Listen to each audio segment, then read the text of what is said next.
I would like to welcome Dr. Galina Pildush. Dr. Pildush has been active in the computer networking and cybersecurity industry for more than 20 years. She holds PhD in organization and management, specializing in IT, and master's and bachelor's in computer science. She has been an active industry standards contributor, 3GPP, IETF, ETSI, and GSMA. She's an author of computer networking books and articles, a blogger, and a frequent speaker panelist at various security conferences. At Palo Alto Networks, her role is global consulting engineering, focusing on MNOs and PCN's infrastructures, security, and services. I would like to welcome Dr. Galina Pildush. Thank you. Here, and we will be talking today about zero trust architecture. Mm-hmm. So can you start by providing a brief overview of zero trust and how has the concept evolved over the years? Okay, well, that's a loaded question. And, we can talk about it for quite a long time. But putting it in perspective, zero trust it is really meaning you do not trust anyone or anything.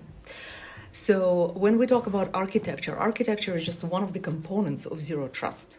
So ZT has several stages, if you will, where you have to define what exactly you want to protect, right? So define the surface.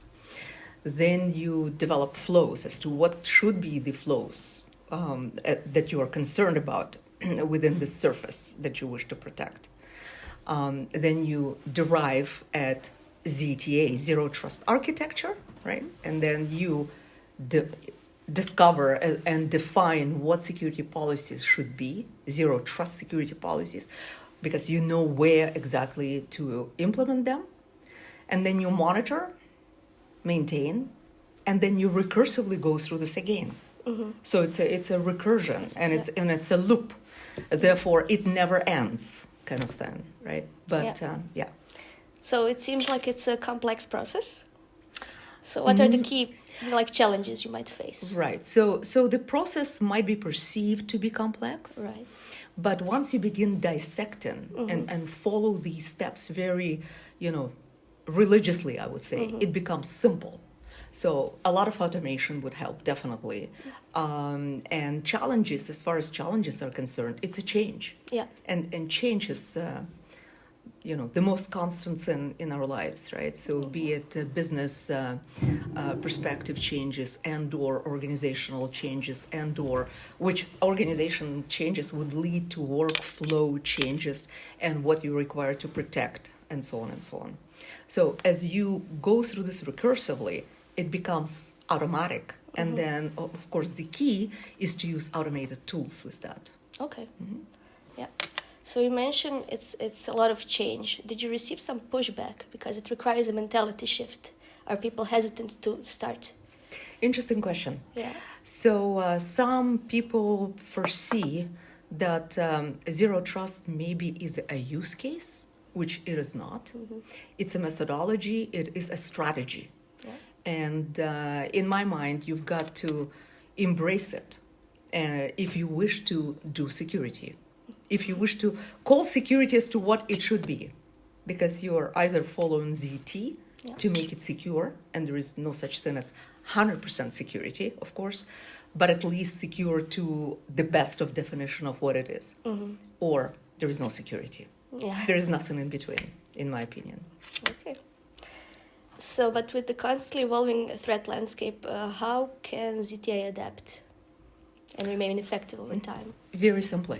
Okay. Because if you follow this methodology that I described, you recursively go through again. What is the surface I'm trying to protect? What are the flows? So it changed a little here, it changed a little there. Now, should my architecture be changed or adapted now to this new? So this process, this circle of love, zero trust, is endless. It's recursion. And therefore, if you follow this process, then it becomes simple. Okay. Right? Divide and conquer. And are there specific industries or sectors where ZTA is particularly well suited? Or do you think everybody should adapt to ZTA? In my opinion, everyone should adapt to it. So, if you're thinking about government, if you're thinking about military, if you're thinking about financial institutions, those are the guys that adopt it even by definition, right?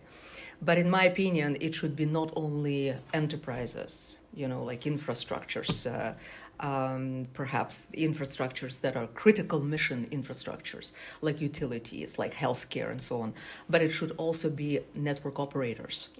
Okay, so mobile network operators specifically, I emphasize that. Why is because, once you go through this ZTA, like arrive to the step of now you've defined zero trust architecture, the next step is to define as to what should be the zero trust security policies as they would be disturbed everywhere, right?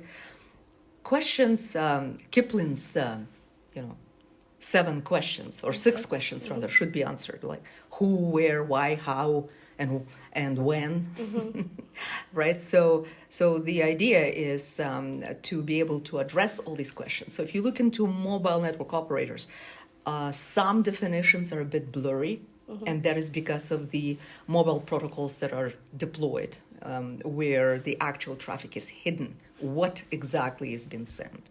Is it legitimate? Is it not legitimate? How do I define all of that? It's quite important. And then, of course, crypto is part and parcel of ZT. It's one of the components of ZT. Now, with that, can you just rely on crypto? Of course not, because you must validate what you are encrypting, right?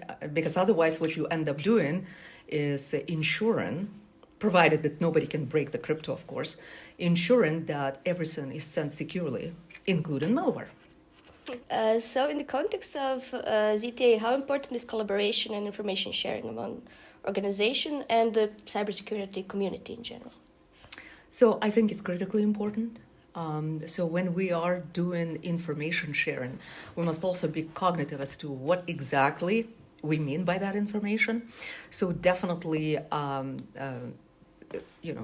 as we've been doing within the security industry, we've been sharing as to what the vulnerabilities are and handling that situation. But some things are proprietary, dependent as to which organizations these things are implemented and so on.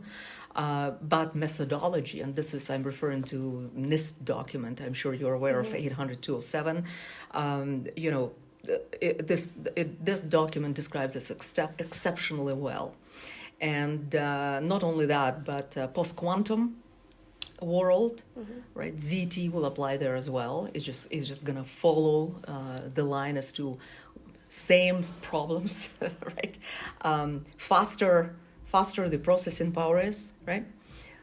More exciting it gets because penetrations happen faster, compute is much faster, and of course, we're yet to see what is going to happen with respect to, although people are working on quantum safe computes, still with cryptology, there are a lot of unknowns, a lot of things that we will discover as it happens.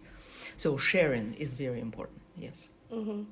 But as a final takeaway, if you could distill your collective wisdom into one piece of advice, considering the adoption of a zero trust architecture, what would it be?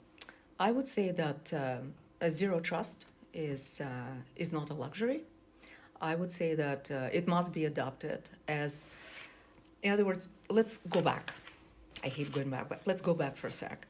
So security is being adopted by many organizations a while ago. It's like an insurance. It's not a matter of if, it's a matter of when.